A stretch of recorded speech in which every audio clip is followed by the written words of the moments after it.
Oh, hey, we're back. Wardrobe change was getting a little chilly in here. So what are we going to do now? We're working on this navigation bar, and we've got a title showing up there. But we also want to get these add and edit buttons in there. Even if we don't hook them up to functionality yet, let's put them in there so that we have the opportunity to hook them up to functionality when we're actually ready. So how do we do that? It's fairly straightforward. Actually, maybe it's not straightforward. I don't know. I will do my best to explain it in a straightforward way. We're going to write the following code. Self.navigationItem.write bar button item is equal to UI bar button item, and we're going to call a constructor to create an instance of UI bar button item. And we are going to say bar button system item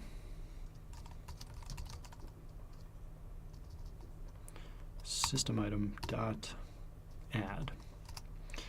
We're going to give it a target, which will be self, and we're going to give it an action, which is going to be a string. And we're going to say did tap add. Ass. That's no good.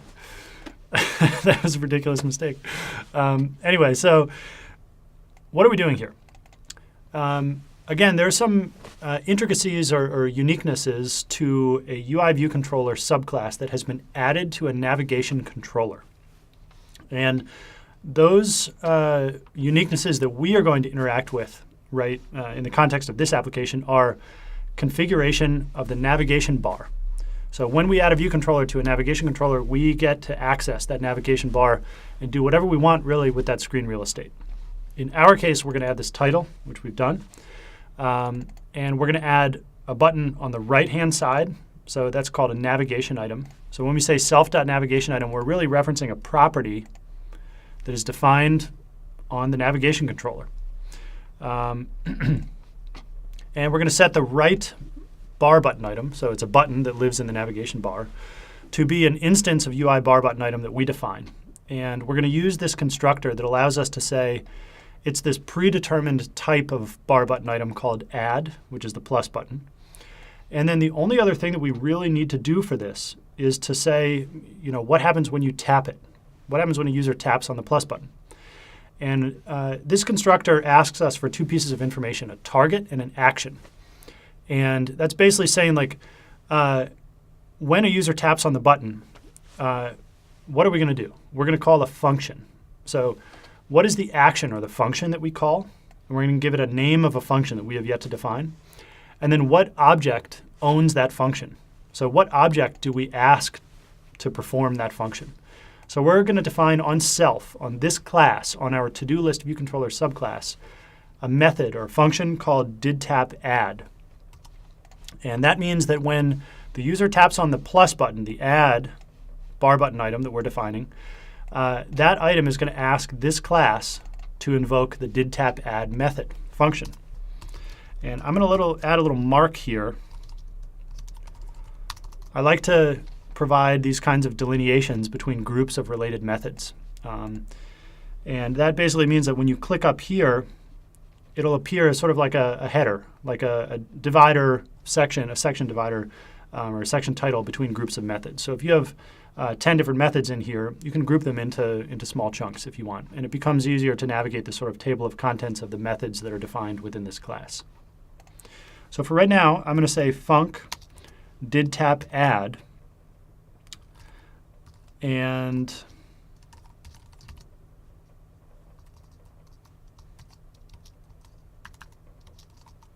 I'm just going to add a print statement in here that says add. And what we're doing right here is we're defining a function that takes an argument, which we call sender. So whatever object sent this method call is going to be passed in here as an argument, just in case we need to access it or change its state or something like that. And this is a typical pattern for when you're responding to a button action. When you're writing a function that performs an action when a button is tapped, it's very common to pass the button itself in an argument called sender. So we're defining this action up here. It's important to put the semicolon here because without the semicolon, it would interpret it as if it was a function with no arguments. But because we have one argument, the semicolon is sort of representation of the fact that we have one argument here. It should correctly identify that this is the function that should be invoked when the user taps the plus button. So let us run this and see if our navigation bar now has the plus button.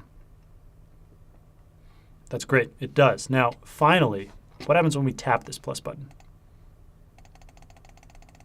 That's great.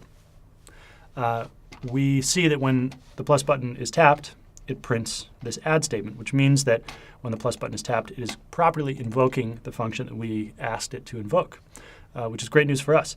We can double, triple check this by adding a breakpoint in the margin, which we have not yet talked about. But a breakpoint is actually we talked about in the other course in the prerequisite to this.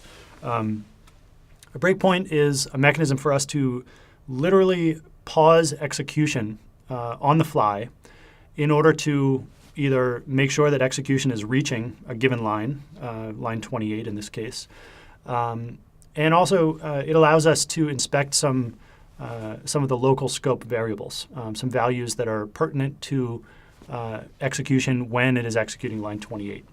So if we tap plus again, having set our breakpoint there, and I did that just by, clicking in the margin, I can see this happen. And this might look a little bit like what happened when we crashed the application earlier, but you'll notice instead of being a red highlighted bar, this is green. And it just says, we've stopped at this breakpoint right here. And you'll notice what happens here. We have some values displayed here that are pertinent to the local scope, one of which is the argument that we passed in, which is a sender. And it's of type UI bar button. And you can expand this and check it out and see what values are here. We haven't really done much to it except for add an action and said that it's of type add. So there isn't a ton of really interesting local scope to inspect here, but just know that you can set a breakpoint, run your app, execution will pause there, and to continue it, you hit this button right here, continue program execution. And I can remove breakpoints by clicking and dragging it in the margin here. No big deal. So cool. With that, we will close and move on to what happens when you, or basically how do you add the edit button on the left-hand side, but we'll do that in the next video.